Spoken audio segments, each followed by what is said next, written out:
Basically I am man of botany, और botany यानी bio science. आप में से बहुत सारे लोग मतलब जो है वो फार्मेसी से भी है, और कुछ लोग बोटनी में भी आए हैं, साइंस के, कुछ आर्ट्स से आए हैं। हमारे सर भी बोटनी वाले हैं, इसके मेरा फोटो भी ले रहे हैं। और कुछ लोग हैं जो मतलब ले रहे हैं। तो मैं अपने विचार प्रकट करूंगा। वैसे तो मुझे विवेकानंद जी के ऊपर थोड़ा बोलने के लिए कहा है, because I am one of the member of Swami Vivekananda chair. हमारी यूनिवर्सिटी में टोटल 4 चेयर्स एस्टैब्लिश की गई है।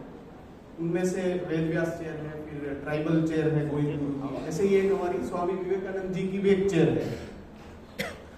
तो उनके लिए अलग अलग हम लोग प्रोग्राम्स थोड़े थोड़े इंटरवल के ऊपर हम लोग करते हैं, जिसमें सारे यूथ जुड़ते हैं, सारे प्रोफेसर्स भी आते हैं। तो हमने बहुत बहुत अच्छे उसमें प्रोग्राम्स भी किए हुए हैं। विवेकानंद जी के इसी स्टेज पर किए थे, और बाकी अपने नेशनल लेवल के भी एक दो कार्यक्रम किए। तो विवेकानंद चेयर बेसिकली क्यों एस्टैब्लिश की गई है, बाद में मैं आपको पॉइंट के ऊपर आता हूँ, थोड़ा विवेकानंद जी के बारे में। तो स्वामी विवेकानंद, उनका जीवन ही एक संदेश है, जैसे आप सब जानते हो। मतलब काफी छोटी एज में उन्होंने जो कर दिखाया वो आज तक किसी ने नहीं किया। इसीलिए इतने सालों के बाद भी हम लोग ये चाह रहे हैं कि स्वामी विवेकानंद जी के विचार छोटे बच्चे में भी रहे और बूढ़ों में भी उनका जो है वो उनकी प्रेरणा हमें मिलती रहे। तो गुजराती में, और जैसे अभी थोड़े दिन पहले ही एक लड़का भी आया था, उसने भी बोला था कि उठो जागो और ध्येय प्राप्ति सुधी मंड्या रहो, गुजराती में सेंटेंस से। तो आप सोते मत रहो, खड़े हो जाओ, जागो। मतलब जागने का मतलब क्या है कि खाली नींद से जागना नहीं है, जैसे अर्ली मॉर्निंग ठंडी लग रही और हम जग रहे हैं, वो वाली बात नहीं है। ये जगने की अंदर से, जैसे जिसको हम बोलते हैं अवेयर हो जाना, तो वो जागृति वाली बात है।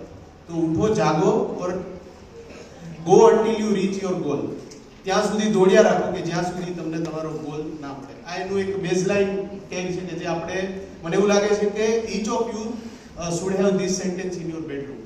તમારે તમારા બેડરૂમની અંદર જ્યાં તમે સૂતા હો છો ને, ત્યાં જેવા ઉઠો ને ત્યાં ચોંટાડી દેવું જોઈએ, કારણ કે આ સ્લોગન પોતે જ એક માર્ગદર્શક છે।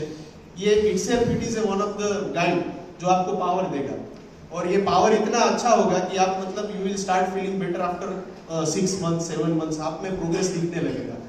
और जितने भी लोग स्वामी विवेकानंद जी को फॉलो करते हैं, लास्ट टाइम हमने कन्याकुमारी से निवेदिता दीदी को आमंत्रित किया था। आप में से बहुत सारे लोग साउथ इंडिया से बिलोंग करते हैं, तो कन्याकुमारी से वो आए थे और उन्होंने बहुत ही अच्छा मतलब अपना वक्तव्य दिया था, एक्टिविटीज भी की थी और स्वामी विवेकानंद जी के बारे में बताया था। तो हम लोग उन्हीं के पथ पर, स्वामी विवेकानंद जी की चेयर है, तो स्वामी विवेकानंद केंद्र के साथ कोलैबोरेशन करके हम लोग काम कर रहे हैं, जो अभी कन्याकुमारी में स्थित है, सबसे बड़ा सेंटर जो है वो भारत का। तो कमिंग टू द एनएसएस के बारे में हम सब लोग वैसे तो आप सब जानते ही हो, लेकिन एनएसएस की जो शुरुआत हुई, जैसे कुबेर भाई ने भी बताया फर्स्ट डे के ऊपर, तो एनएसएस का नाम है राष्ट्रीय सेवा योजना। उसमें एक वर्ड आता है सेवा, तो वो सेवा और स्वामी विवेकानंद दोनों जुड़े हुए हैं, है ना। तो सेवा आप किसे बोलेंगे, तो आप देश के लिए कोई भी अच्छा काम करो, वो एक सेवा ही है। जैसे कोई एक अच्छा प्रोफेसर है, वो पढ़ाता है, भले वो वेतन भी ले रहा है, फिर भी वो सेवा ही है। जैसे अभी होम्योपैथी वाले सर ने होम्योपैथी की ट्रीटमेंट के बारे में बताया, है ना, और उसकी किट बनाई, तो वो भी एक सेवा ही है। तो आपके जो आप यूथ है, मतलब भारत का जो सबसे बड़ा, जिसको हम बोल सकते हैं बड़ा जो मास है, वो कौन सा है, यूथ है। यहाँ पे एजेड लोग नहीं है, मोर देन 65% जो हमारे पीपल है दे आर यूथ, मतलब बिलो 40 है वो लोग। तो उनसे काफी एक्सपेक्टेशन है। यूथ कोने कहेवाय, गुजराती में एक कहेवत है कि युवक एने कहेवाय के जे पाट मारीने पानी काढे। समझ में आया? मतलब अगर यूथ वो है जो पत्थर के ऊपर वो पैर मारेगा तो वहां से भी वो पानी निकाल सकता है। तो ऐसे यूथ जो है उनको जागृत करने का काम है वो हमारा एनएसएस कर रहा है। तो एनएसएस वो स्टार्टेड इन 1969, जहाँ पे हमारे पहले प्रधानमंत्री जो बड़ा प्रधान थे वो थे राजेंद्र प्रसाद जी। उनके समय में सबसे पहले ये बात रखी गई कि हमें एक ऐसा यूथ तैयार करना है कि जो डेडिकेटेड हो, साथ में वो अपने काम के लिए जुनूनी भी हो, मतलब अपने काम कोई भी परिस्थिति, कोई भी जिसमें विसंगतताएं हो, उसके सामने वो डट कर खड़ा रहे और चुनौतियों का सामना करे। तो ऐसा यूथ हमारा एक अलग चाहिए कि जो आर्मी से अलग हो। आप सबको पता है हमें पेट्रियोटिज्म कब फील होता है सबसे ज्यादा, हम देशभक्ति की बहुत सारी बातें भी करते हैं, गाने भी गाते हैं, है ना। लेकिन सबसे ज्यादा कब फील होता है? मेरे हिसाब से 3 ओकेजन पे होता है, 15 अगस्त, 26 जनवरी और भारत और पाकिस्तान का मैच होता है तब। देखिए हम लोग ये बात करते ही हैं, ऐसे कोई मतलब जनरल नहीं बोलता, लेकिन ये सही है। जब पाकिस्तान के साथ मैच होता है तो हमारा हार्मोन लेवल बहुत हाई होता है कि गमे ही थाई पाकिस्तान हम हारू ना चाहिए, कुछ भी हो जाए, वर्ल्ड कप में भले निकल जाए लेकिन पाकिस्तान को तो हरा नहीं है। तो उस टाइम पे हमारा पेट्रियट मतलब जो देशभक्ति है वो बहुत हाईएस्ट लेवल पे होती है। 15 अगस्त पे होती है क्योंकि कंपलसरी है, 26 जनवरी भी कंपलसरी है। What about the rest days? तब हम कहाँ पे सोए रहते? तो मतलब हम वही लोग हैं जो चले जहाँ पे लिखा है कि यहाँ थूकना मना है, वहीं पे जाके हम लोग। और हमारे सौराष्ट्र में तो मावा बहुत फेमस है, तो आप देखोगे कि मतलब बहुत ही सारा जो एक बड़ा अमाउंट है यूथ का वो मावे की दुकान पे आपको मिलेगा। तो कहीं ना कहीं ये जागरूक होने की जरूरत है, देशभक्त होने की जरूरत। दूसरे देश हम लोग तारीफ भी करते हैं कि अमेरिका ये है, ऑस्ट्रेलिया में ऐसा है, यूरोप कंट्रीज में इस तरह, लेकिन क्यों है इसके बारे में हम लोग कभी ज्यादा डिस्कस नहीं करते हैं, या तो करते हैं तो एक्सेप्ट नहीं करते। हमारे ही भाई बहन जो कनाडा जाते हैं वो वहाँ के रूल्स फॉलो करते हैं, तो हमें अच्छा भी लगता है कि वाह कनाडा क्या वार पेरा उसको आओ दिख रहा हो बदर गांव में जैसे हीरोनिज्म, यू नो, आप उनको हीरो बना देंगे। तो वाई ही और सी इज हीरो? क्यों है? क्योंकि कनाडा से रिटर्न आ रहा है इसलिए वो हीरो है? No, because he is following the rules over there. और वही बंदा जब यहाँ पे आएगा तो उनके भाई बहन है वो रूल्स फॉलो नहीं करेंगे, तो इसलिए हम लोग ऑर्डिनरी अभी स्टेज पे है। नरेंद्र मोदी जी बोल रहे हैं कि भारत को विश्व गुरु बनाना है, हम सब यही चाहते हैं ना। तो we have to follow the rules. Youth को जागरूक होना पड़ेगा, सारी चीजों में अपना दृष्टिकोण रखना पड़ेगा। देखिए मेरा हिसाब से मैं आपको एक स्टोरी सुनाता हूँ। आप सब लोग न्यूटन को जानते हो? कौन था? साइंटिस्ट था ना। तो न्यूटन वाज सिटिंग, वो ट्री के नीचे बैठे हुए थे, he was sitting beside the tree. तो शांति से बैठे हुए थे, तो he just saw that apple is falling. कहाँ गिरा एप्पल? जमीन पे, है ना। तो बैठे रहे, थोड़ी देर बाद वापस दूसरा एप्पल भी गिरा, वो भी कहाँ गिरा? जमीन पे।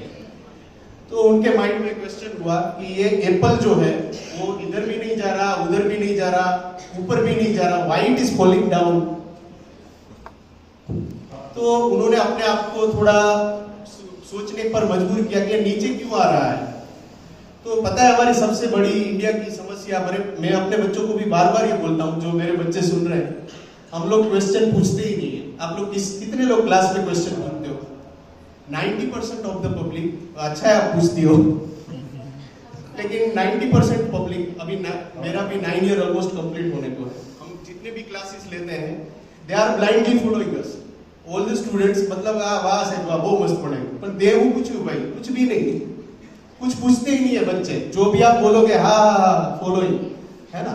तो biggest problem with us is that we are not questioning anything. हम लोग कुछ भी पूछते ही नहीं, हम ब्लाइंडली फॉलो करते हैं। तो न्यूटन जो था ना, उसके माइंड में पहली चीज आई वो था क्वेश्चन, और जहां पे क्वेश्चन आता है वहां पे बदलाव की शुरुआत होती है। तो question is the starting of any change which you want in your society. तो सबसे पहले आप तो क्लास में क्वेश्चन करना शुरू करो, फिर आपकी चीज जो आजू बाजू में है, जो आपकी हर एक चीज, आप देखो अभी टेबल कुर्सी है, माइक में बोल रहा हूँ, कितना मस्त आवाज आ रहा है। ये लाइटिंग है, शाम को ये लाल नीली सब होती है लाइट, तो बहुत ही मजा आता है। तो each and everything surrounding us is been created by someone's question. किसी ना किसी को तो ये क्वेश्चन हुआ होगा कि भाई डांस करना है तो लाइट लगेगी तो बहुत मजा आएगा। तो आप क्वेश्चन करना शुरू करो। जब तक आप क्वेश्चन नहीं करोगे ना, कुछ भी होने वाला नहीं है। जहां पे भी कुछ ना कुछ गलत होता है तो वहां पे क्वेश्चन करो, कुछ नई चीज है तो वहां पे सोचो, अपने आप को क्वेश्चन करो कि ये क्या हो सकता है। तो जैसे ही आपने क्वेश्चन करना शुरू किया, मतलब मैं समझ रहा हूं कि वहां से आप में बदलाव होने की शुरुआत होगी।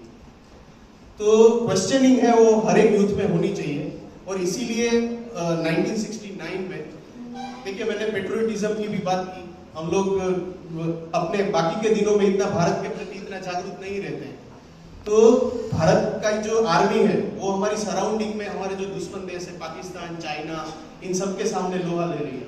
-35 डिग्री में वो लोग काम कर रहे हैं और हम लोग आराम से अपने घर पे सोते हैं, है ना।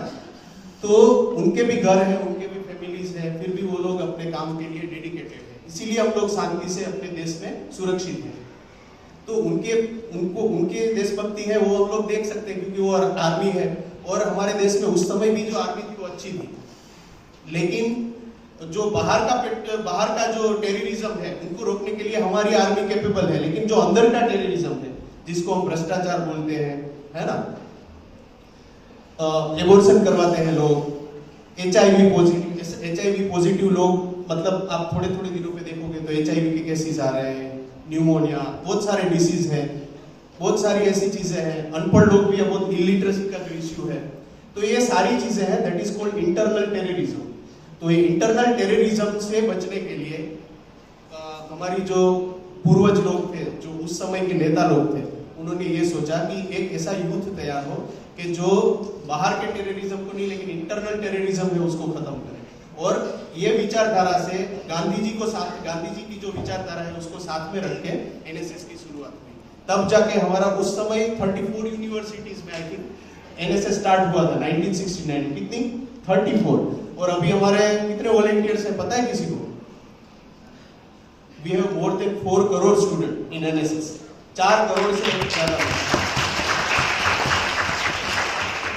तो यू कैन जस्ट इमेजिन, जिस देश में 4 करोड़ खाली वॉलंटियर है, मैं तो एनएसएस की बात कर रहा हूँ, एनसीसी और अदर तो आप छोड़ ही दो, जहाँ पे नेहरू युवा केंद्र और अलग अलग संगठन है, तो हम लोग क्या नहीं कर सकते। कल वीसी सर ने भी बताया कि ગામડાનો ગરીબ છોકરો છે કાઈ પણ કરી શકે। तो we are all coming from villages and internal parts of the area, है ना। तो हम लोग आज यहाँ पे है, इसका मतलब है कि हम we are superior than others. हमारे गांव में जो भी अदर बच्चे हैं उनसे हम लोग थोड़ा ज्यादा हम लोग हमारे पास है, इसलिए हम लोग आज यहाँ पे है, इस स्टेज पे हम लोग बात कर रहे हैं। तो यू हैव स्काई, आपके पास कोई लिमिट नहीं, आप जितना भी करो कर सकते हो। तो मैंने भी मतलब मैं जब स्टूडेंट था तो 3 साल एनएसएस किए, और मेरे सर थे, मैं उनको आज स्टेज से याद भी कर रहा हूँ, उनको प्रणाम भी कर रहा हूँ। वो मेरे सब्जेक्ट के नहीं थे, मोस्टली जो हमारे फेवरेट सर होते हैं ना वो सेम सब्जेक्ट के नहीं होते, ये मेरा मानना है, मैं गलत भी हो सकता हूँ। लेकिन ही वाज फ्रॉम फिजिक्स, और doctor Lincoln Chauhan, right now he is retired and he is living in Jamnagar. तो उन्होंने मुझे सबसे पहले एनएसएस कैंप में, क्योंकि मैं अच्छा भजन गाता था, तो उन्होंने बोला कि आप एनएसएस ज्वाइन करो, और मतलब कैंप्स होते हैं और ये, तो ऐसे जुड़ गए। लेकिन उस टाइम पे मेरी जो मैच्योरिटी थी उसके अकॉर्डिंगली मुझे जितना समझ में आया मैं जुड़ गया पहले। और बाद में मैंने 3 कैंप किए, वहां पे भी मैंने अच्छा काम किया। गांव में हम लोग जाते थे, ब्लड डोनेशन कैंप्स करते थे, बहुत सारी, जैसे आप सभी चीजें करते हो वैसे हम लोग करते थे। और ऐसा मैं अंदर गया कि आज तक मैं बाहर निकला ही नहीं हूँ।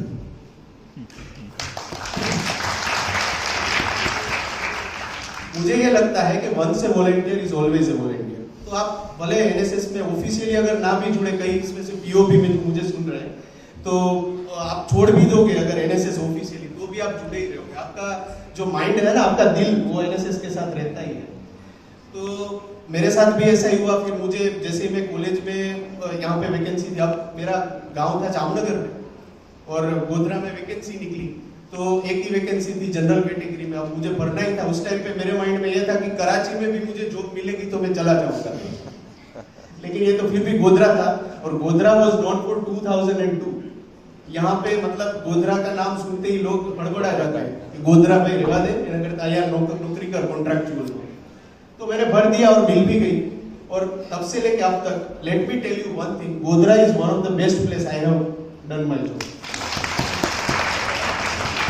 यहाँ पे आने के बाद मुझे जो दिखा, और पर्टिकुलरली जो बच्चे यहाँ के स्टूडेंट्स, मतलब शायद मैं सौराष्ट्र में होता तो इतना प्यार मुझे कभी नहीं मिलता। यहाँ का जो एटमॉस्फेयर, हमारे प्रिंसिपल, वीसी सर, और ये सारी चीजें मुझे वहाँ पे शायद नहीं भी मिलती। तो उसके बाद मुझे सबसे बड़ी गिफ्ट जो प्रिंसिपल ने दी वो दिया NSS. Right from the first day when I join, उन्होंने मेरा सीवी देखा कि तारे हंबाड़वानो छे भाई।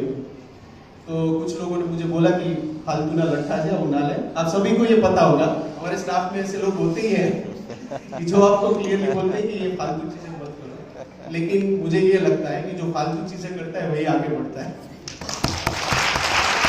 तो ये साइड, और मतलब मेरे आने के बाद में हमने एक ट्रेंड चालू किया। उस टाइम पे बच्चे इतने जाते नहीं थे स्टेट और नेशनल लेवल पे, तो हमने काम करना धीरे धीरे शुरू किया। तो in my career I have sent more than 25 student to national level events. तो मैंने 25 से ज्यादा बच्चों को, और कैसे बच्चे मतलब जो उनका गांव है ना वहाँ पे बस भी नहीं जाती, ऐसे सारे बच्चों को मैंने भेजा। आमली खेड़ा का एक लड़का अभी गया था, तो फिर वहां पे भी उस गांव में भी एनएसएस की बातें शुरू होने लगी कि ऐसा ऐसा बच्चे करते हैं ये वो। तो फिर बच्चे भी धीरे धीरे अपने आप को प्रमोट करने लगे, एनएसएस को प्रमोट करने लगे। और अभी हमारी सारी कॉलेज में, ये सतीश नागर सर है लॉ कॉलेज में, वो भी अच्छा काम कर रहे हैं, अरुण सी सोलंकी। तो हमारा एक ग्रुप बन गया। गोधरा में हमने एनएसएस का अभी तो मतलब जैसे वायरल कोई वीडियो हो जाता है ना, ऐसे हमारा एनएसएस अभी वायरल है। तो आप सभी बच्चों को देखोगे यहाँ पे एनएसएस की जब भी बात करोगे तो they are highly motivated for NSS. तो हम लोग यूनिवर्सिटी में भी जब भी मीटिंग करते हैं तो बोलते हैं कि हमारे 10-15 बच्चे चाहिए तो भी हम देंगे नेशनल कैंप के लिए। वो अलाउ नहीं करते, वो अलग बात है, लेकिन हमारी कॉलेज से इतने ज्यादा बच्चे मोटिवेटेड होते हैं कि एनएसएस में मतलब ये करना है वो करना है। तो हमने इतनी अचीवमेंट्स क्यों मिली? Because we started. Simple logic है, जब तक आप स्टार्ट नहीं करोगे यू वॉन्ट गेट एनीथिंग। कुछ अच्छे अच्छे काम किए जो मैं बता रहा, आप सभी ने किए होंगे, लेकिन मैं मेरा एक्सपीरियंस शेयर कर रहा हूँ कहाँ पे मुझे कठिनाई हुई, तो वो मैं आपको बताऊंगा। तो मेरी पैटर्न ये है कि मैं एक ही गांव में 3 साल कैंप करता हूँ। और यहाँ के गांव मतलब ये सौराष्ट्र और आप जो जितने भी डेवलप्ड विलेज देखते हो ऐसे नहीं होते हैं। यहाँ पे कच्चे घर मोस्टली 90% रहते हैं। हार्डली गांव में एकाध घर ऐसा होगा जहाँ पे आपको छत या नड़िया भी मिलेगा। तो ऐसे गांव में हमने कैंप किए। तो वहां पे तो एक तो बच्चे और इतने लड़के लड़कियां आ जाते, तो वो लोग तो ऐसे जो देखते हैं जैसे एलियंस आ गए हो पृथ्वी पर। स्टाफ बंदी नहीं गया। और ये चीज मैं जाहिर में बोल रहा हूँ, कोई रिकॉर्ड मत करना। गुजरात में दारूबंदी છે પણ ખાલી પેપર ઉપર છે।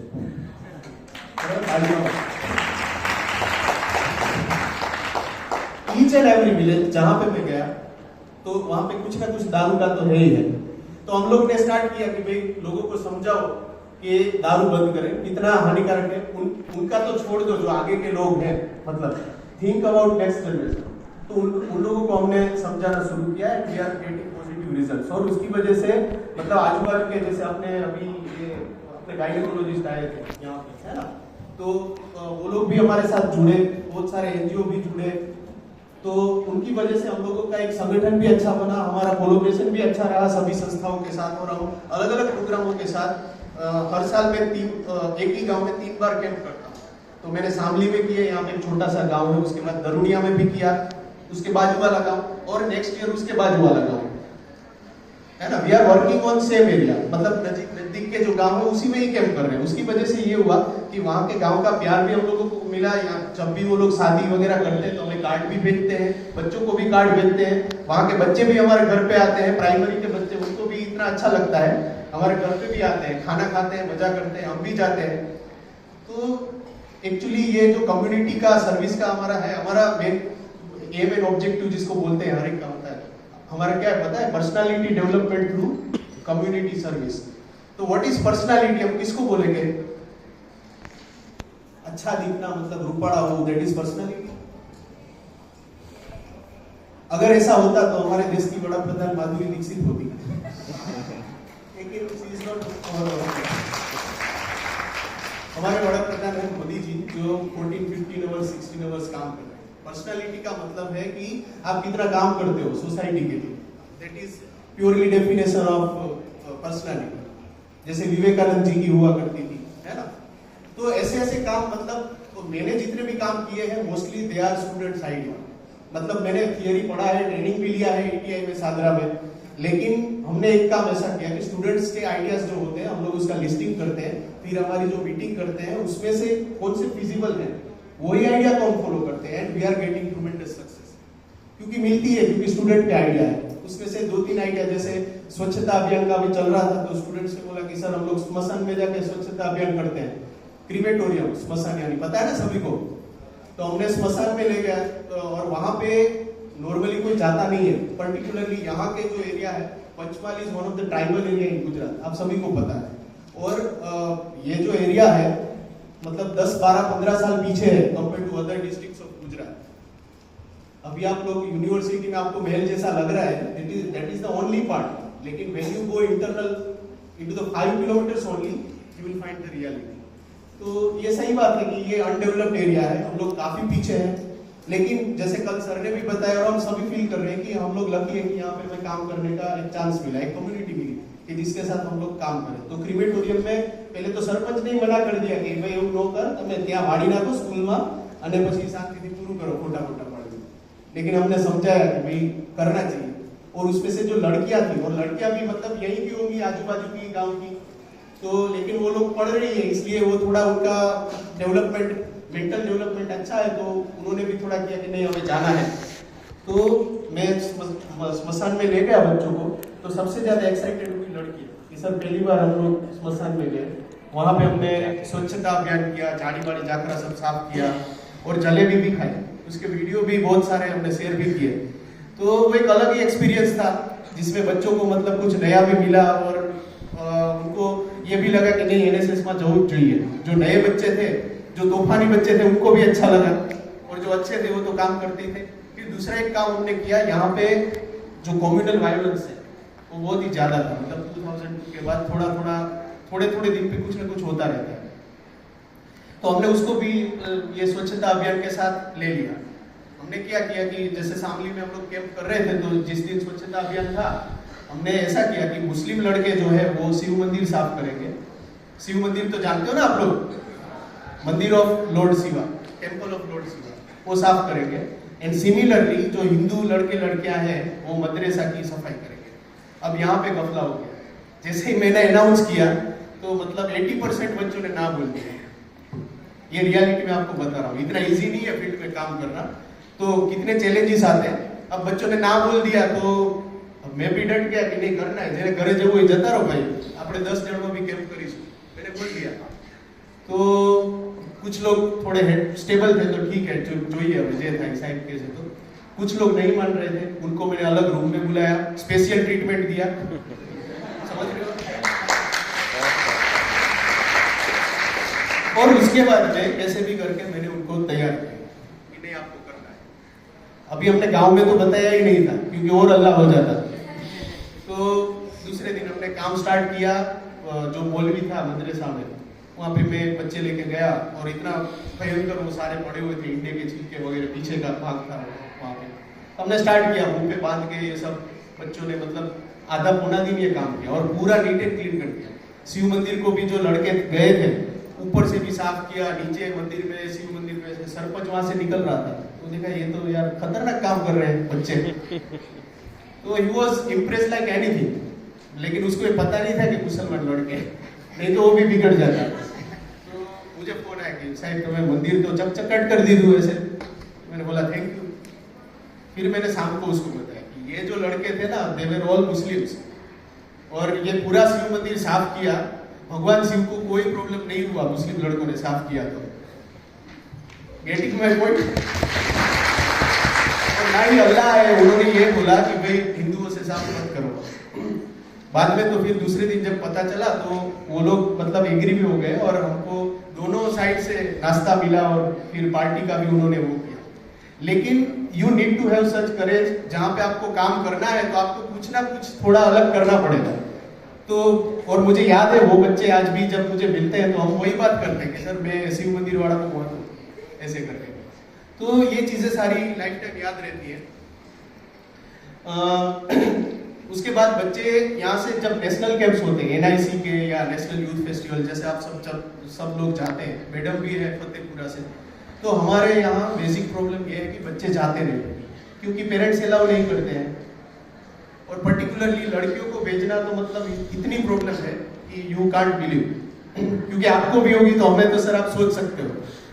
तो हमने उसके लिए भी अलग से चालू किया, हम लोग पेरेंट्स से बात करना शुरू किया, मीटिंग्स करना शुरू किया, धीरे धीरे उसमें भी बच्चे, एक समीम बागलिया करके एक लड़की थी, मुस्लिम लड़की, और वो मतलब उनके उसमें तो इतना टफ है, वो कहीं पे भेजते ही नहीं थे। अब वो एक नेशनल यूथ पार्लियामेंट करके प्रोग्राम हुआ था 3-4 साल पहले, तो उसमें शी वाज पंचमहाल फर्स्ट, तो उनको सीधा दिल्ली जाना था जहाँ पे प्रधानमंत्री जी वो करने वाले थे।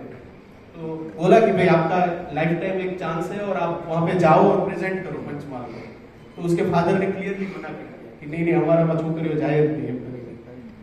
तो मैंने भी बात किया, मुझे भी मना कर दिया कि साहब તમે નવા છો, ખોટી માથાકૂટમાં ના પડો, તમે તમારું काम करो, हमारे नहीं मोकलवी। फिर मैंने प्रिंसिपल से फोन करवाया, उनको भी मना कर दिया, लेकिन हमने छोड़ा नहीं। 3-4 अध्यापकों से मैंने फोन करवाया, तो बाद में थोड़ा उनका एटीट्यूड कम हुआ।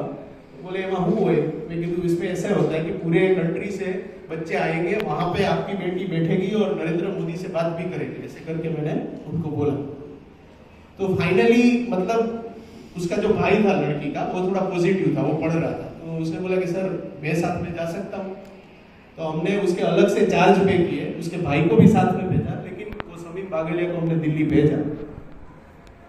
और वो लड़की गई वहाँ पे मोदी जी के साथ फोटो खींच के आई, और फिर हमें जब उनके पेरेंट्स को दिखाया तो वो रोने जैसा हो गया कि सर थैंक यू, आपने ये अपॉर्चुनिटी दिया।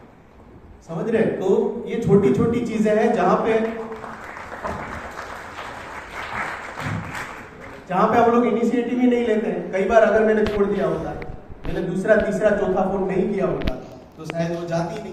अब उसके लिए तो ये लाइफ टाइम मेमोरी है। आप सोच सकते हो, मैं जब कॉलेज में था ना, तो मेरा कभी नेशनल कैंप में सिलेक्शन हुआ ही नहीं। तो आज मेरे जब बच्चे जाते हैं तो मुझे इतनी खुशी होती है कि मैं खुद पार्टिसिपेट कर रहा हूँ। अभी तो खैर हम लोग, लेकिन ये चीजें अलग होती है। आप अपने प्रोग्राम ऑफिसर से जब बात करोगे ना, तो आपको पता चलेगा। जब आप यहाँ पे परफॉर्म करते हो, अच्छा करते हो, तो सबसे ज्यादा खुशी मैंने अभी 2-3 दिन पहले देखा। ये पाटन वाले मैडम थे, कहाँ गए, वो बच्चों के साथ डांस करने लगे। कल ये राजपीपला वाले मैडम भी लास्ट में घुस के अपने आप को रोक नहीं पाए। ये कर्नाटक के भी पीओ थे। तो ऐसा होता है, इसका मतलब यू आर अलाइव। ये जो जीवता लोगों से एनिक समझ बात जरूर है, आई बिलीव दैट। मतलब जो मर गए हैं उनको, यहाँ पे है ना गुजरात में एक बहुत अच्छे कवि है, उनका नाम है गुणवंत शाह। तो वो लिखते हैं टीचर्स के बारे में ज्यादा। उन्होंने एक चीज गुजराती में लिखी है, फिर मैं आपको बताता हूँ कि જ્યારે શિક્ષક વર્ગખંડમાં પ્રવેશ કરે અને જો વિદ્યાર્થીના ફેસ ઉપર સ્માઇલ ના આવે, તો શિક્ષકે એવું સમજવું કે એનું મૃત્યુ થયું છે। समझ में आया? जब टीचर एंटर होता है क्लास में और बच्चा उसको देख के स्माइल नहीं करता है, तो टीचर को ये समझना चाहिए कि वो मर चुका है। तो ये बहुत बड़ी बात हमारे गुणवंत शाह ने बोली थी। और ऐसे ही टीचर मतलब जो होते हैं ना, वो पीओ बनते हैं। समझ में आया? Teaching community, we are blessed कि वी आर टीचर्स। हम लोग प्रोफेसर है, मतलब कई पूर्व जन्मना अपना सारा कर्मों से साहब, એટલે આપણે શિક્ષકો બન્યા।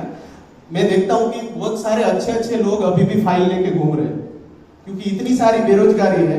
यहाँ पे आपको जॉब की अपॉर्चुनिटी नहीं है। पीएचडी करने के बाद भी कोई गारंटी नहीं है कि आपको मिलेगा।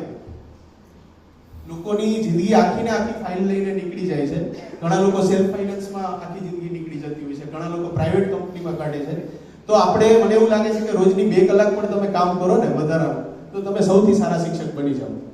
અને આ મેં જોયેલું છે, મારો જેટલો અનુભવ છે એ પ્રમાણે મેં જોયું છે કે જે લોકો આગળ છે એ કેટલું કામ કરે છે વધારે।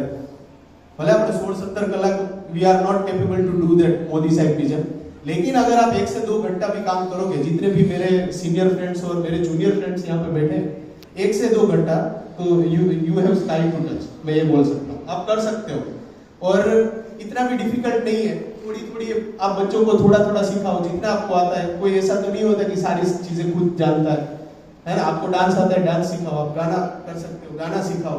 आप कुछ अलग कर सकते हो, वो बच्चों को सिखाओ। बच्चों को और कुछ नहीं चाहिए, let me tell you, they need only simple guidance and only your faithful love। उसके अलावा उनको कुछ नहीं चाहिए। अगर इतना आपने दे दिया तो यू आर बेस्ट पीओ। तो आपको बेस्ट पीओ बनना है कि नहीं, ये तो अभी आपके ऊपर है। अगर आपको ये पूरा मतलब मेंटल टॉर्चर और लट्ठेबाजी टाइप का लग रहा है, तो you are not suppose to be NSS PO, क्योंकि आप टिक ही नहीं पाओगे। मैंने बहुत सारों को देखा है 6 महीने में छोड़ के भाग जाते हैं। लेकिन those who can handle these things and और जिन लोगों को मतलब एक बार अगर उनको ये लगा कि नहीं मैं करूंगा, तो फिर छोड़ते भी नहीं है, लास्ट तक वो टिके भी रहते हैं। तो आप सभी से भी मेरी यही विनती है कि आप सब भी टिके रहे। थोड़ा बहुत बीच में संघर्ष आएगा, क्योंकि आजकल गवर्नमेंट भी बहुत एक्टिव हो गई है। Every day you have circulars.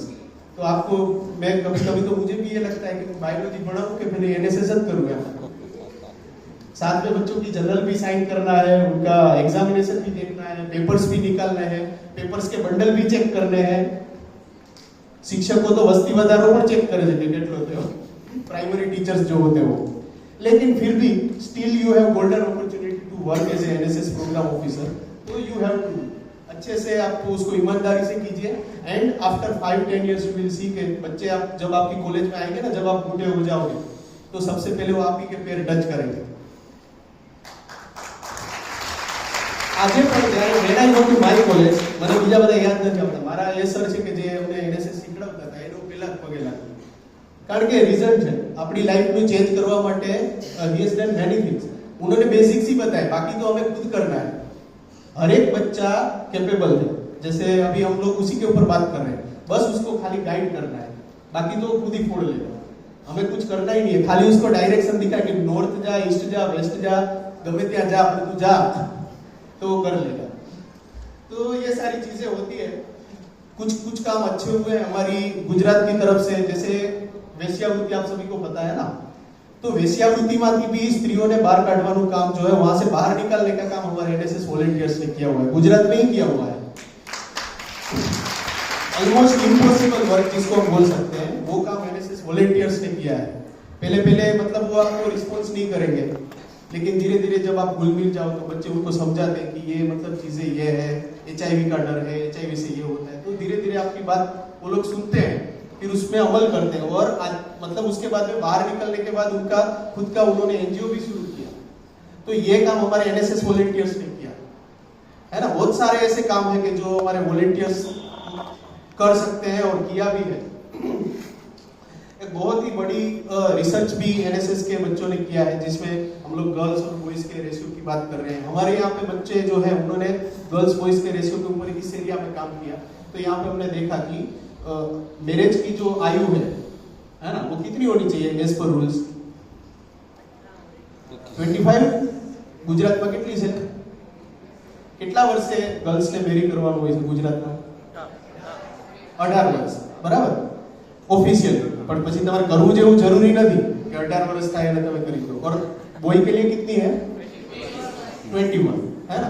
यहाँ पे एवरेज जो आयु है मैरिज की, हम लोगों ने सर्वे किया, मैं उसके रिजल्ट ऑफिशियली में पब्लिश भी किया हूँ, वो है यहाँ पे 14 गर्ल के लिए 14 इयर्स और बॉय जो है उनके लिए 20 इयर्स।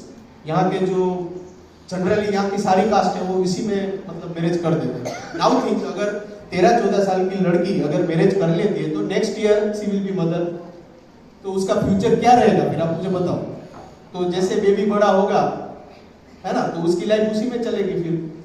तो आप लोग मतलब लकीएस्ट पर्सन में से हो कि यहाँ पे बैठे हो, पढ़ रहे हो, अपनी कॉलेज में जा रहे हो।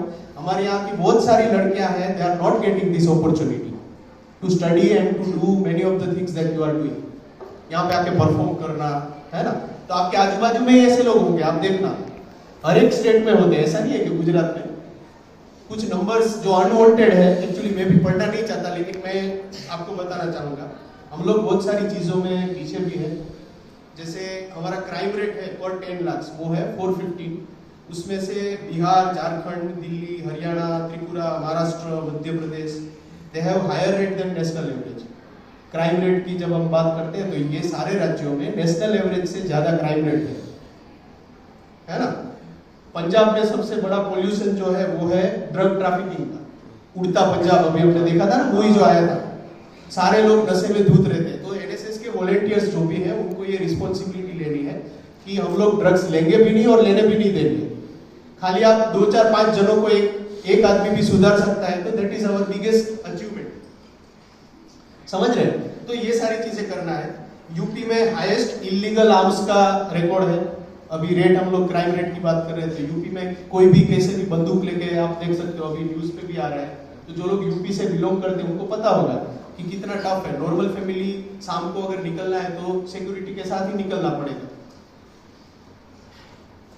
भ्रूण हत्या की हम लोग बात करते हैं। भ्रूण हत्या में मध्य प्रदेश और Gujarat they are leading states. Gujarat, दूसरी बार भी मैंने बोला गुजरात भी है इसमें, क्योंकि हमारे जो ट्राइबल एरियाज है वहां पे ये चीजें बहुत ही नॉर्मली की जाती है।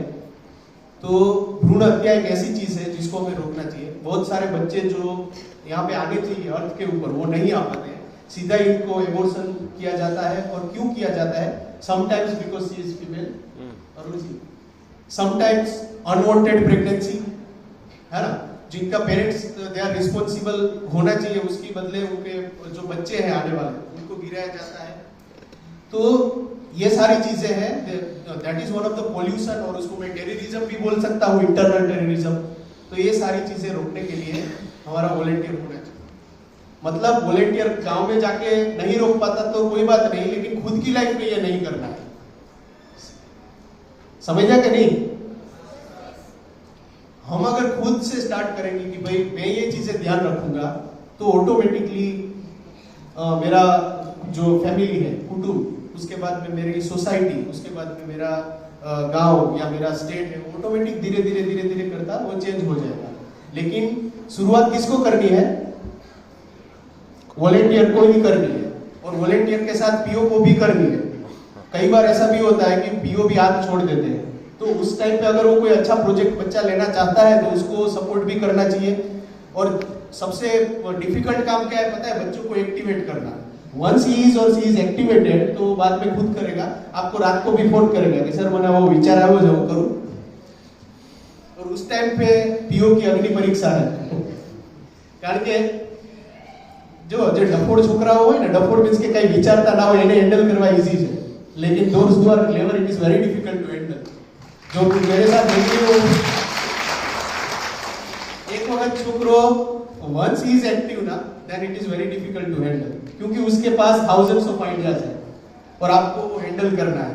उसमें से कौन सा आइडिया सही है वो आपको डिसाइड करना है, and you have to give him और हर प्रॉपर गाइडेंस, क्योंकि उसके पास रॉ मटेरियल है, बाकी का काम तो आप ही को करना है। तो रॉ मटेरियल में से कैसे वो बिल्डिंग बनाएगा, तो अगर उसने बिल्डिंग बना ली फिर तो काम ही हो गया। तो उसके मतलब लाइफ चेंजिंग जो कंडीशन होती है उसमें वो आ जाएगा और फिर वो करता ही रहेगा। मैं एक एग्जांपल देता हूँ, ब्लड डोनेशन के बारे में मैं बता रहा हूँ। अरुण सिंह जी यहाँ पे बैठे हैं, मेरे बड़े भाई और मित्र भी हैं, कॉमर्स कॉलेज के प्रिंसिपल। वो अपने हर बर्थडे पे ब्लड डोनेशन कैंप करते हैं, उनके लिए भी जोरदार तालियां होनी चाहिए। तो अरुण सिंह जी भी मेरे साथ एग्री हो जाएंगे कि इस एरिया में ब्लड डोनेशन की कितनी प्रॉब्लम है। भले we are still first in Gujarat, हम लोग लास्ट ईयर हमारे रेड क्रॉस था पूरे गुजरात में ब्लड डोनेशन में फर्स्ट आया, लेकिन ग्राउंड रियलिटी में आपको बताता हूँ, मैंने जो टोटल 9 कैंप्स किए, मैंने हर एक बार ब्लड डोनेशन कैंप रखा। तो हर एक बार कितने फिगर मिले? मेरे बच्चों ने ही ब्लड डोनेट किया, कॉलेज के जो थे, लेकिन गांव में से बहुत ही कम। मतलब फर्स्ट कैंप में 0, सेकंड कैंप में 0, थर्ड में 0, फोर्थ में थोड़ा शर्म आई, मैंने बोलना चालू किया, क्योंकि भड़कते हैं ना, 3 बार कोई गांव वाला देता ही नहीं है ब्लड, तो क्या करेंगे फिर? तो मैंने सरपंच को सुनाया, तो एक बंदा वो लेके आया कि आपसे हो गई।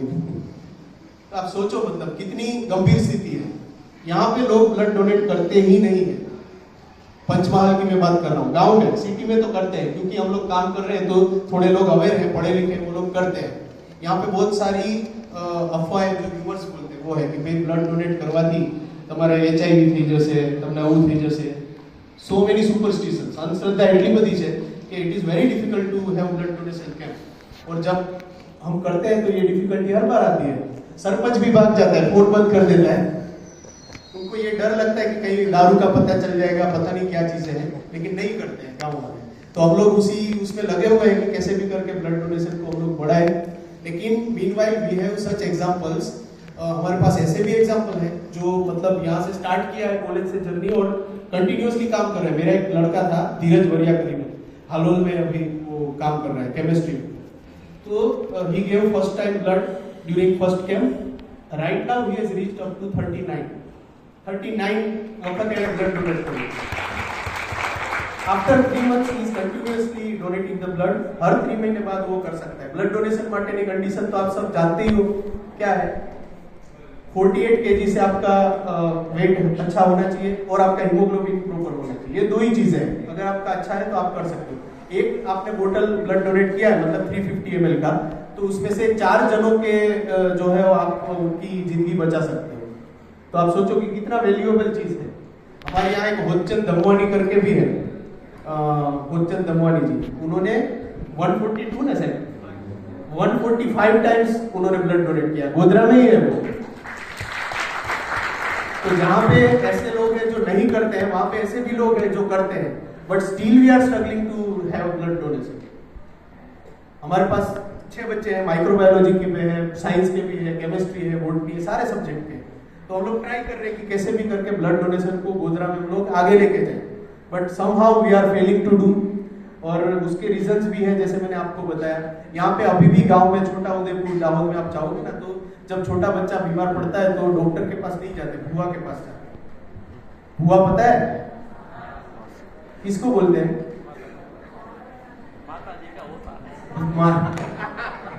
माता जी का होता है। बुआ मेरे हिसाब से अनसाइंटिफिक पर्सन, और उनकी बॉडी में माता जी कभी भी आ सकते हैं, ऐसे पर्सन को हम लोग बुआ बोलते हैं यहाँ पे। तो आप देखोगे, मैंने तो ये देखा, पता नहीं कि मैं सही हूँ कि गलत हूँ, लेकिन मेरा जो ऑब्जर्वेशन है वो सर ये है कि मोस्टली बुआ जो रहते हैं वो ऐसी गंदी जगह पे रहते हैं जहाँ पे आपको जाने का भी मन नहीं करेगा। अब आप सोचो कि इतनी गंदी जगह पे माता जी डेली 3-3 टाइम कैसे आ सकते हैं? और वो बुआ मतलब डॉक्टर एमएस जो डॉक्टर आपको वो करेगा, आपको कुछ ना कुछ एडवाइस देगा, उससे भी ज्यादा खतरनाक एडवाइस देते हैं वो लोग। और उनके पास ऐसी ऐसी चीजें भी रहती है जैसे बभूति, राग, और उनसे सारी चीजें वो लोग ठीक कर सकते हैं। अब श्रद्धा एक अलग विषय है, लेकिन अंधश्रद्धा भी एक विषय है जिसको हमें ये मंच से बात करना चाहिए। मैं सोच रहा हूँ सम ऑफ यू माइट, मतलब उनको बुरा भी लगेगा, क्योंकि मेरे हिसाब से आपकी श्रद्धा जो है वो विवेकानंद की श्रद्धा में मानते थे। उन्होंने ये भी कहा था ना कल, जैसे हमारी बात हुई कि भाई कुरान वाचे और गीता पढ़े, उससे अच्छा है लड़का फुटबॉल के ग्राउंड में जो रहेगा वो लड़का मुझे ज्यादा अच्छा लगेगा, हेल्दी रहेगा। तो आप सभी को भी यही करना है, आपको देखना है, परखना है, क्वेश्चन करना है। You have to observe, you have to see, you have to do research, और उसके बाद में आपको यू हैव टू डिसाइड कि सही क्या है और गलत क्या है। तो ये अंधश्रद्धा का जो मामला है, गुजरात अभी मॉडल चल रहा है, जैसे हम लोग पहले दिन से ही बात कर रहे हैं, लेकिन हम लोग वहां पे भी हम लोग आगे ही है, अंधश्रद्धा में भी, उसमें भी हम लोग मॉडल नहीं बन जाए, इसलिए मैं आप सभी को ये बता रहा हूँ कि आप सब ध्यान रखिए। These are the things we have to look after. उसमें पढ़ना ही नहीं है, अगर आप 8 घंटा पढ़ रहे हो तो भगवान ऑटोमेटिक आपको पास कर ही देगा। लेकिन आप अगले दिन किताब खोल के बैठोगे तो मुझे नहीं लग रहा कि कोई भी बुआ या माता जी आपको पास करेगा। अगर कर सकता है तो फिर मैं भी उनके चरण स्पर्श करूंगा और ये सब छोड़ दूंगा और फिर सीधा वही करूंगा। हमारे मित्र है सुजात वली करके, गोधरा में हर बार बहुत बड़ा पोस्टर लगाते हैं कि कोई मैंने जो भूत बता भी दिए तो उन्हें 1 करोड़ रुपया वापिस। 10 साल से तो मैं देख रहा हूँ अरुण जी, और उनकी बातें भी मतलब मुझे बहुत ही वो लगी। 10 साल से वो बड़ा पोस्टर लगाते हैं, इतना भी नहीं कि इतना कोने में जैसे एसटी डेपो में लगाते हैं, ऐसा नहीं, बहुत बड़ा पोस्टर मारते हैं कि अगर भूत, चुड़ैल, आत्मा, बराबर, પછી બીજા कौन से होते हैं, जीन, अलग अलग टाइप के ये होते हैं, अगर वो कोई लाइव उनको दिखा दे तो 1 करोड़ ही विल ऑफर, लेकिन प्रूफ के साथ होना चाहिए। आज तक कोई भी नहीं आया है, नोबडी। क्यों नहीं आया है? बिकॉज है ही नहीं। तो ये सारी चीजें अफवाहें हैं, ज्यादा उनके ऊपर बिलीव नहीं करना चाहिए। कई बार तो हमारे घर में भी संघर्ष हो जाता है, जब मैं ऐसी बातें करता हूं तो मारा पप्पा જ મને ધમકાવે કે તને ખબર ન પડે, लेकिन ओके मैंने ना पड़े, आई एग्री, क्योंकि वहां पे मैं संघर्ष करना नहीं चाहता, क्योंकि they are not suppose to understand us in some of the things. वो नहीं समझे, क्योंकि वो अगली पीढ़ी है, वो अपने हिसाब से जिए हैं, लेकिन we have to transfer our lives. हमें जो है वो डार्कनेस से अगर लाइट की तरफ जाना है तो यह सारी चीजें हम लोगों को छोड़ना पड़ेगा। समझ रहे हो आप? तो ये कौन कर सकता है? आप लोग ही कर सकते हो। तो बहुत सारी चीजें हैं जो हम कर सकते हैं। हम लोग वृक्षारोपण कर देते हैं, है ना? जैसे अभी गवर्नमेंट का कोई सर्कुलर आया, गवर्नमेंट ऑफ गुजरात को, तो આપણે 500 वृक्षों वावी दीधा, लेकिन बाद में 500 के 500 वृक्ष को हम लोग कभी देखते भी नहीं। करते हैं ना हम लोग, ऐसा ही करते हैं। हम लोग फोटा भी पढ़ाते हैं, फोटो पढ़ा फटाफट पाड़ भाई को पाड़ 2-3 एंगल से लेते हैं, झाड़ की डाढ़ियां ऐसे कर देते हैं बेचारे। लेकिन आफ्टर जब हमने प्रोपोगेट कर दिया, उसके बाद में हम लोग पानी पिलाने कितनी बार जाते हैं? तो आपको ये देखना है, फॉलोअप हम लोग करते ही नहीं। तो अगर आप 500 के छोड़ो, आप 5 ट्री भी लगा दो और उसको भी आप ग्रो करो अपनी कॉलेज में या कहीं पे भी, तो दैट इज योर अचीवमेंट। तो आपको 500 लगाने की भी जरूरत नहीं है, खाली फोटो पढ़ाने के लिए मत करो। करना है तो दिल से करो, भले एक ट्री लगाओ लेकिन अच्छा लगाओ और उसको बड़ा करो। हम लोगों ने हमारे कॉलेज में लगाए थे 10-12 ट्री, तो अभी 5-6 साल के बाद इतने बड़े हो गए, बच्चे उधर बैठते हैं माइक्रोबायोलॉजी के पीछे और वो लोग पढ़ाई करते हैं एग्जाम के टाइम पे जब बहुत ज्यादा धूप होती है तो हमें अच्छा लगता है, क्योंकि हम लोगों ने उसको पानी भी पिलाया और बड़े भी हुए और फटाफट बड़े भी हो जाते हैं। Trees are like our kids, उसको आप किड्स की तरह ट्रीट करो तो ही वो अच्छे से होंगे। लेकिन आपने लगा दिया फिर दूसरे दिन गाय आके खा गई, तो गवर्नमेंट में मोस्टली ऐसा ही होता है, क्योंकि हम लोग फॉलो तो करते ही नहीं है, हम लोग खाली दिखावे के लिए हम लोग फोटो पढ़ा के फिर निकल जाते हैं, कोई भी उसको वो करने के लिए रेडी नहीं है। तो as a volunteer that is your responsibility to understand the things, look after the trees, और जो भी आपने सैपलिंग लगाए उसको फॉलो अप लो, पानी पिलाओ, एक डोली पानी ले लो खाली, है ना, ज्यादा करने की भी जरूरत नहीं है, तो बड़े हो जाएंगे। एक बार बड़े हो जाएंगे तो after 10-20 years when you will visit your college again, तो आपको ये लगेगा कि ये ट्री मैंने लगाया था। तो उस टाइम पे आपके जो जूनियर्स नेक्स्ट पीढ़ी होगी वो पढ़ रही होगी, तो they will get the benefit. तो ये सारी चीजें हैं। नरेंद्र भाई मोदी हम लोगों को विश्व गुरु बनाना चाहते हैं, और जैसे हम लोग थे ही पहले, भारत सोने की चिड़िया था। क्यों था? क्योंकि हमारे जो ऋषि मुनीस थे, they were scientist, they were good singers, they were cultural activity, मतलब सारी चीजें थी हमारे पास, ऐसा कुछ था ही नहीं। हमारे जो मंदिर है साउथ में, साउथ के बहुत सारे लोग आए हैं, इतना पैसा है यहाँ पे, कितनी चीजें तो अभी खोज करना भी बाकी है। तो एक आध मंदिर भी अगर खुल जाए तो भी पूरे देश का कल्याण हो जाएगा। तो भारत विश्व गुरु था, लेकिन बीच में कुछ ऐसा फेज आ गया जहां पे हमने अपनी हिस्ट्री को रिवील नहीं किया, हम रॉन्ग डायरेक्शन में चले गए। जैसे अभी मानगढ़ आप सभी लोगों ने देखा ना, तो मानगढ़ की हिस्ट्री जितनी फेमस होनी चाहिए इतनी नहीं हुई। क्यों नहीं हुई? ड्यू टू सम पॉलिटिक्स, और कुछ ऐसी चीजें हुई जो अनवांटेड थी। तो वहां पे होना चाहिए, हिस्ट्री हमारा प्रॉपर होना चाहिए था, हम लोगों को महाराणा प्रताप पढ़ना चाहिए था, हम लोग नहीं पढ़ रहे। लेकिन अभी ये जो गवर्नमेंट है वो कर रही है, इसके बारे में हिस्ट्री कर रही है। हमारा जो पुराना जो हमारे पुरातत्व विभाग है जो मॉन्यूमेंट्स को संभाल रहे हैं, उसके ऊपर भी हम लोग ध्यान दे रहे हैं। हमारे जो हर्बल मेडिसिन है, आई बिलोंग टू बॉटनी, तो हमारे जो हर्बल प्लांट्स है जिनको हम ट्रेडिशनली यूज कर रहे हैं उनके ऊपर फोकस करके हम लोग उस डायरेक्शन में भी काम कर रहे हैं। जैसे हमारे एंडेमिक स्पीसीज है उनको बचाने का अभियान भी हम लोग कर रहे हैं। अभी एक कोलोकार्पस करके एक ट्री आया है, जो फॉरेस्ट में जिन्होंने या साइंस में उनको पता होगा। तो बीच में एक ऐसा फेज हुआ कि कोलोकार्पस का फास्ट, मतलब उनका ग्रोथ फास्ट है वो ट्री का, तो सभी लोगों ने लगा दिया। मतलब जितने भी सोशल फॉरेस्ट्री प्रोग्राम चल रहे थे बड़ौदा में, पूरा बड़ौदा कोलोकार्पस है। अभी गवर्नमेंट ने एक सर्कुलर किया कि जितने भी कोलोकार्पस है सभी को निकाल दो। Why? Because it is exotic species, और एक्सोटिक स्पीसीज का मतलब है कि वो फॉरेन से आई है और it is creating pollution to our country. उसकी वजह से दूसरे ट्रीज और दूसरे जो भी प्लांट्स हैं हमारे वो नहीं हो रहे हैं। तो इस मंच के माध्यम से मैं आप सभी लोगों को जो ओडिशा से आए हैं या फिर मध्य प्रदेश, कर्नाटक, हर जगह से, अपने जो एंडेमिक स्पीसीज है प्लांट्स के, है ना, उनको संभाल के रखिए, उनका ज्यादा से ज्यादा कल्टीवेशन करिए। जैसे यहाँ पे हमारा पंचमहाल का कल्पवृक्ष है महुडा, that is Madhuca indica scientific name. तो उसको आप सेक्रेट ले लीजिए, कुछ भी करिए, लेकिन उसको आप बचाइए, क्योंकि एंडेमिक स्पीसीज जब तक नहीं रहेगी तब तक हमारा सर्वाइवल श्योर नहीं रहेगा। ये साइंटिफिकली प्रूव्ड थिंग है। जितने भी बायोडाइवर्सिटी के एक्सपर्ट्स हैं वो ये सारी चीजें जानते हैं। आपकी एंडेमिक, जैसे हम एंडेमिक कल्चर की बात करते हैं, यहाँ पे हम लोग प्रेजेंट करते हैं, ऐसे भी हमारा फ्लोरा और फौना भी एंडेमिक है, उसको भी आप बचाइए, उसके लिए भी आप काम करिए। एनवायरनमेंट के प्रति भी अपनी जागरूकता दिखाइए, खाली पोस्टर लगा के करने से कुछ नहीं होगा। We have to do something to make people aware regarding this things. तो ज्यादा से ज्यादा एक्सोटिक स्पीसीज है उसको अवॉइड करिए, और जो एंडेमिक स्पीसीज है उनको हम कर सकते हैं। तो आई थिंक बहुत ज्यादा तो मैं नहीं बोलना चाहूंगा, क्योंकि मैं बोलता ही रहूंगा, क्योंकि मैं भी एक अध्यापक हूँ, तो बोलने की आदत भी होती है। कई बार घर में मना कर देते हैं, तो जब भी मंच मिलता है तो हम लोग क्लास में भी ऐसे ही बोलते ही रहते हैं। तो हमारी जो वाइफ्स होती है वो ज्यादा सुनने के लिए वो नहीं होती है, लेकिन जब हमें मिलता है तो हम लोग ऐसे खुल के बोलते हैं। तो आप सभी को मेरी बातें अच्छी लगी होंगी, मैं ऐसा बिलीव कर रहा हूँ।